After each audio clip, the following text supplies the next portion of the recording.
ஆமா, இயேசு கிறிஸ்துவ உங்க ரட்சகரா ஏற்றுக்கொண்டீங்களா? மனம் திரும்பிட்டீங்களா? அதுதாங்க, ஞானஸ்நானம் பெற்றீங்களா? சபைக்கு போறீங்களா?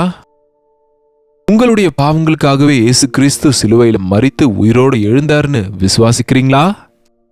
உங்களுடைய இருதயத்தை ஆண்டவருடைய சமூகத்திலே ஊற்றி அவ்வப்போது எதிர்கொள்ளுகிற எல்லா சோதனையும் உங்களால ஜெயிக்க முடிகிறதா?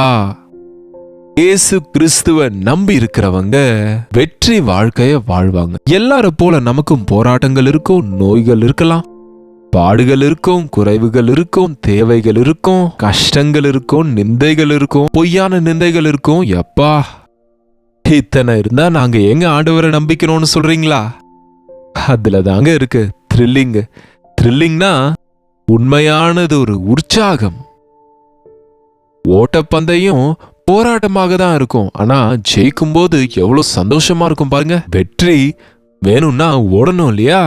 அது போல நம்ம இந்த உலகத்துல கிறிஸ்துவுக்காக ஏதாவது போராடி கொண்டிருந்தா, நஷ்டம் போறோம்னா அல்லது பிசாசோடு போராடி கொண்டு இருக்கிறோம்னு சொன்னா பயப்படாதீங்க. சோதனையோட கூட தப்பிக்கிற வழியையும் காண்பிக்கிற ஆண்டவர் மேல ஆதாரப்படுங்க. இந்த சரீரங்க இப்படிப்பட்ட பாவங்களுக்கு நம்மை ஏவிக்கொண்டுதான் இருக்கும். இந்த சரீரத்தை கட்டி போட்டா, கண்ணை மூடிட்டா பாவம் போயிடுமா? வாயை மூடிக்கொண்டா பாவம் போயிடுமா? காதுகளை மூடிக்கொண்டா பாவம் போயிடுமா? தீயதை கேட்காதே, பேசாதே, காணாதே என்ற வார்த்தை இருக்கு. ஆனா எவ்வளவு வரைக்கும் உங்க இருதயத்துல இருக்கிற பாவம், அதுல இருந்து உங்களுக்கு விடுதலை கிடைக்கிறது?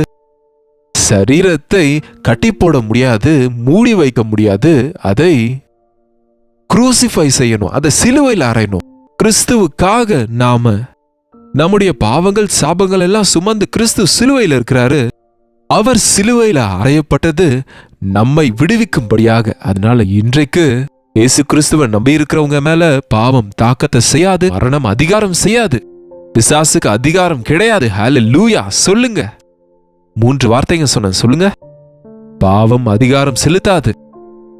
என்னங்க, சாத்தானுக்கு அதிகாரம் கிடையாது. நம்முடைய வாழ்க்கையின் மேல உலகம் நம்மை கவர முடியாது. கிறிஸ்துவின் ரத்தத்துல கழுவப்பட்டு கொண்டு அவ்வப்போது நம்முடைய சாட்சிகளை பகிர்ந்து கொண்டு அவருடைய சாட்சிகளாய் அவருடைய வருகை வரைக்கும் உண்மையா வாழ்வோம்.